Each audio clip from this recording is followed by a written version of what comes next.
Halo Senizen, jumpa lagi bersama kami di Inspirasi. Bersama saya Alonto dari Badan Standarisasi Nasional. Kali ini kita akan berbincang dengan Pak Mansur dari CV Rumah Mesin. Ya, Kebetulan kita juga sedang berkunjung ya Pak ke tempat CV Rumah Mesin gitu. Baik Pak Mansur, mungkin bisa diceritakan nih tentang CV Rumah Mesin ini seperti apa produk yang dihasilkan, apa kemudian bagaimana usahanya berjalan. baik, terima kasih Pak Alonto, juga teman-teman BSN. Perkenalkan ya, saya Mansur dari CV Rumah Mesin. Kami berdiri dari tahun 2015 akhir ya. Jadi perjalanan sekarang ya kurang lebih sekitar 7 tahun ya kita memulai.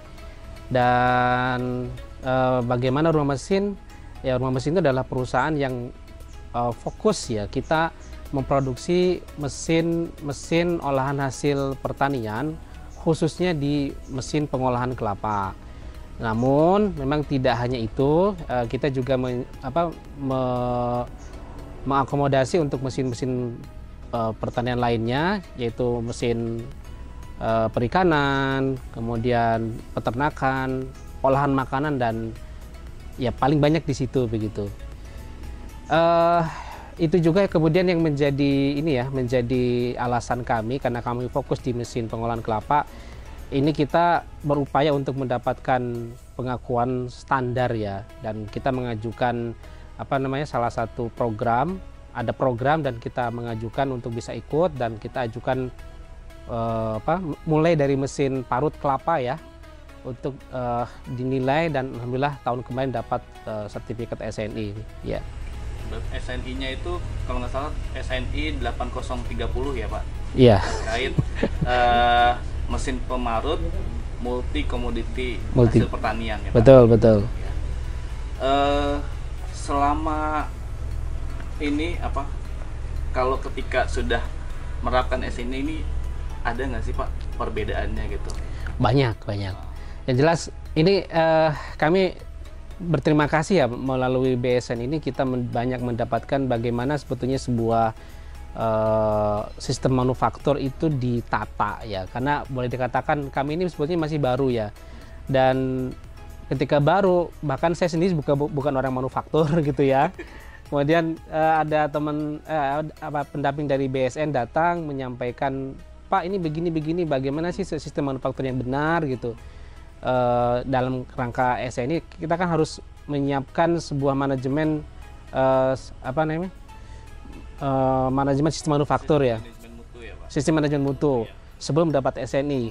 Nah itu sebetulnya menjadi tantangan kami ya, karena kita punya impian yang besar panjang selain yang sudah sekarang itu, kita caranya itu bisa membangun sistem manajemen mutu khususnya di manufaktur kita itu sesuai standar, dan itu luar biasa ya. Ini kami banyak masukan, banyak diskusi, sehingga sebenarnya yang bagus, yang standar mutu sebelum ke produk loh ya, itu bisa berjalan, dan alhamdulillah, dan kesabaran khususnya saya terima kasih Pak Zul ya. Pak Zul ini luar biasa, dia sangat bersabar sekali, sangat sabar mendampingi kita, dan juga ada pendamping yang lain ya. Itu banyak memberikan masukan terkait sistem manajemen mutu, dan kemudian bukan hanya manajemen tetapi masuk ke produk ya. Dan akhirnya setelah sistem manajemen mutu kita tertata pelan-pelan gitu, kemudian bagaimana kita juga di produknya mulai diterapkan juga. Jadi meskipun hanya baru satu mesin yang sudah sesuai SNI, dengan ada sistem manajemen mutu, ya alhamdulillah itu membawa dampak yang luar biasa terkait dengan bagaimana proses manufaktur secara keseluruhan. Ya kami ini kan mengerjakan mesin kan custom ya, jadi per unit, jadi belum sampai ke sistem mass manufaktur, mass production. Nah tetapi ini juga modal lah. Jadi kami terus terang, ini saya selalu menyampaikan, kami punya impian ya, suatu hari kita ingin masuk ke wilayah industri yang sifatnya mass production. Nah modal ini besar, berharga bagi kami, dan mudah-mudahan timingnya tepat, waktunya pas gitu. Kita juga dapat momentum, dapat produk yang pas sesuai pasar. Modal ini akan menjadi sangat berharga untuk kedepannya begitu. Baik, Pak. Kalau tadi kan Bapak kan backgroundnya sebenarnya bukan dari manufaktur ya, Pak? Ya, saya teknik kimia. Oh, teknik kimia. Ya. Wah, bisanya terjun ke ini, Pak, pembuatan mesin-mesin ini gimana, Pak? Ya, sebenarnya relate ya, relate antara teknik kimia dan teknik mesin, karena pada dasarnya di disiplin chemical engineering itu ada satu mata kuliah perancangan. Bahkan skripsi kita itu adalah perancangan pabrik. Oh gitu. Ya, nah kami memang di awal itu memang didesain untuk masuk ke wilayah processing. Nah, untuk wilayah processing itu selain kita mempelajari ini ya rumus-rumusan proses, ada termasuk di kimia itu sendiri ya. Itu ada satu waktu kita juga harus merancang mesin, merancang proses, pabrik secara keseluruhan, termasuk kita juga mempelajari tata letak pabrik, kemudian analisa ekonominya begitu. Sebenarnya lengkap ya. Nah, kebetulan memang ya saya waktu kuliah itu juga ada dasar ilmunya. Ada juga dasar. Bahkan ya saya katakan waktu kuliah itu kita juga aktif di lembaga pemberdayaan mahasiswa ya. Lembaga pemberdayaan masyarakat. Itu kita banyak memberikan suggest kepada masyarakat bagaimana mengolah sesuatu. Nah, untuk mengolah sesuatu kan ada alat bantu, bahkan mesin pembantu. Nah, kita di situ sering membuat rancangannya. Dibuatkan oleh orang lain, tapi saya punya rancangannya. Desainnya dari kita. Desainnya dari kami gitu. Berarti dari awal mulai merintis sendiri nih ya, Pak? Sendiri. Dengan berapa pekerja tuh Pak di awal? Ingat saya waktu itu hanya sekitar 4-5 orang. 6 orang dengan saya. Di bagian lebih banyak produksi aja. Produksi ya? Produksi. Yang produksi ya sekitar 4-5 orang lah ya. Kemudian di bagian marketing ada 2 orang. Jadi kurang lebih 8 orang lah mulainya. Kayak gitu. Kalau sekarang sudah sampai berapa nih, Pak? Ya alhamdulillah sekarang ada sekitar 45-50 orang. Belum banyak sih, Mas. Banget. Belum banyak ya. Oh iya. Kalau nggak salah di sini juga kan menerima ini ya, Pak, anak-anak magang ya, Pak. Betul. Nah, itu bisa diceritakan, Pak, mereka membantu di mananya, Pak, gitu. Baik. Jadi kami bekerja sama dengan lembaga pendidikan ya. Itu mereka ada di divisi produksi, ada yang masuk ya. Kemudian di divisi marketing. Nah, saya ingin sampaikan bahwa kami itu memang basicnya pemasaran itu di digital marketing. Jadi dari tahun 2011 ya, 2012 kita mulai aktif. Itu menggunakan digital marketing ya. Dan itu kami jadikan kekuatan kita untuk bisa meleverage bisnis semua mesin itu, sehingga produk kita itu bisa ada mulai dari Sabang sampai Merauke lah ya. Jadi seluruh Indonesia sudah kita jangkau. Nah, itu menggunakan digital marketing. Dan alhamdulillah kerjasama kami semakin naik ya. Apalagi di tim digital ini ada sekitar lebih dari 50 orang dari seluruh Indonesia ya. Nah, ini kan banyak customernya dari luar Jawa. Betul. Nah, itu ada tantangan nggak sih, Pak, untuk pengiriman produknya gitu? Jadi keluar Jawa tantangannya besar. Bayangkan tim yang biasanya harus produksi, ya itu harus memastikan keluar, dan area yang kita jangkau itu banyak sekali gitu. Jadi, nah itu yang kita berpikir gimana caranya untuk sistem manajemen mutu itu bisa menjadi jaminan awal, ya. Dan alhamdulillah, jadi saya ingin sampaikan ini terima kasih kepada BSN ya. Jadi kami sebelum menerapkan sistem manajemen mutu itu ada dua paling tidak yang menjadi faktor concern di kami. Jadi yang pertama adalah berapa jumlah mesin yang kena komplain. Nah, kena komplain itu salah satunya ada di kualitas produksi. Nah, yang kedua itu jumlah kecelakaan kerja yang terjadi di kita. Ini dua faktor itu di kami ya, itu menjadi concern karena itu yang menjadi penambah problem di sistem bisnis kita ya. Bayangkan ya, ketika misal ada barang reject atau barang yang rusak di tengah jalan atau tidak berfungsi, itu puyeng minta ampun gitu ya. Puyeng minta ampun, saya nggak bisa tidur semalam kalau ketika ada yang teman-teman bahkan ada disumpahi untuk macam-macam gitu, berat sekali. Jadi itu di tahun kemarin ya kita bisa menurunkan jumlah komplain dari kurang lebih sekitar 6% ya. 6% kita turun sampai sekarang itu alhamdulillah hanya sekitar 2%. Dan yang kedua yang concern kami adalah, saya sampaikan sama teman-teman, kalian dalam setahun itu hanya boleh kecelakaan hanya 2, saya katakan. Meskipun targetnya 0 gitu ya. Sebelumnya ada sekitar 12 atau 10 kecelakaan kerja dalam setahun. Itu bayangkan, kecelakaan kerja itu sangat sangat berpengaruh terhadap kondisi kejiwaan kita, teman-teman dan seterusnya. Ketika ada kecelakaan, waduh, selain biaya yang kita keluar, kondisi psikis yang berat begitu. Alhamdulillah tahun kemarin itu hanya sekitar 3 atau 4 kecelakaan. Itu berkurangnya jauh.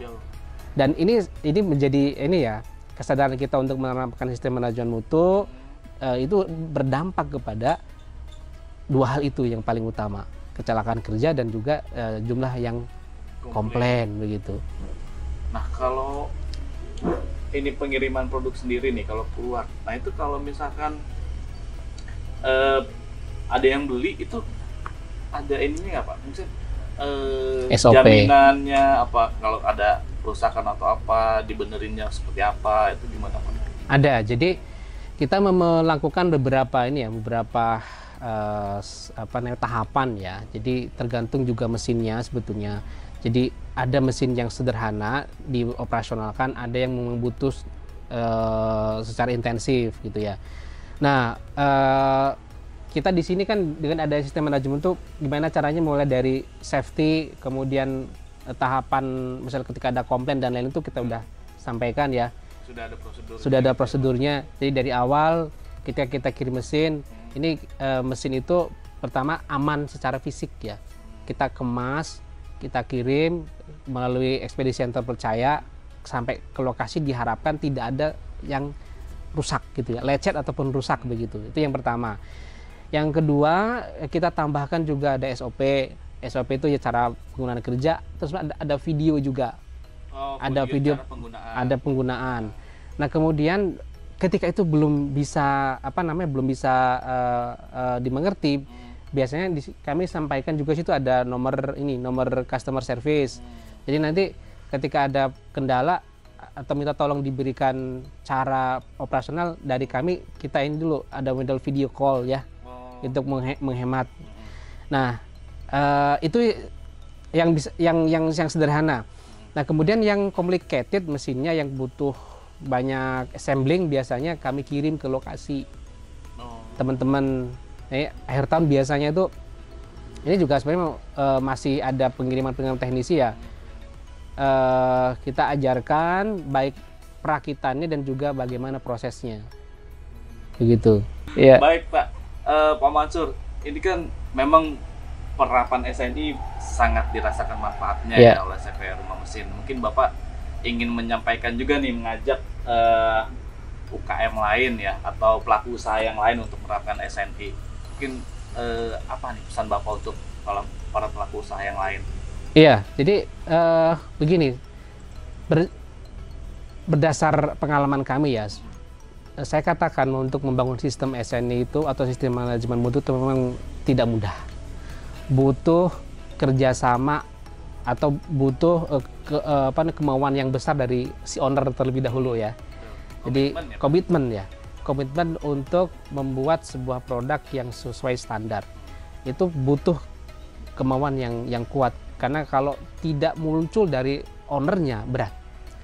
Nah, itu yang pertama. Yang kemudian ketika ownernya itu sudah punya komitmen yang kuat, kita mendeliver kepada tim kita, ayo kita bergerak bersama-sama untuk membuat sistem, membuat produk yang sesuai dengan standar, itu akan sangat memudahkan bagi si owner pertama, kemudian juga untuk perusahaan itu sendiri. Yaitu salah satu contohnya 2 hal tadi saya katakan, saya bisa menekan tingkat kecelakaan kerja dan juga tingkat penurunan komplain. Nah, itu dampaknya panjang. Jadi kepercayaan, trust dari konsumen naik kepada kita, ya. Jadi dengan adanya sebuah sistem yang terjaga, yang terstandar, itu akan memudahkan operasional, pengawasan, bahkan yang paling penting sebetulnya dengan adanya sistem yang standar itu, kita mau mulai mau meningkatkan bisnis kita ke yang jauh lebih besar, itu sudah kita punya modal.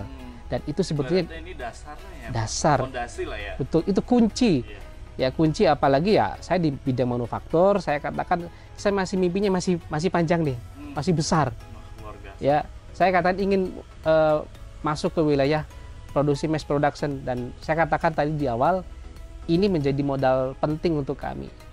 Dan ya siapapun yang mau beralih menjadi besar memang harus kuat fondasinya terlebih dahulu. Begitu. Terima kasih Pak. Baik, netizen, mudah-mudahan menjadi inspirasi bagi netizen semua untuk menerapkan SNI dari hasil pengalaman Pak Mansur ya dengan CV Rumah Mesinnya, bagaimana usahanya dapat berkembang, kemudian juga menurunkan tingkat kecelakaan kerja, kemudian menurunkan komplain juga dari customer ya. Mudah-mudahan netizen semua dapat mengambil nih inspirasi dari kisahnya Pak Mansur gitu. Baik, netizen,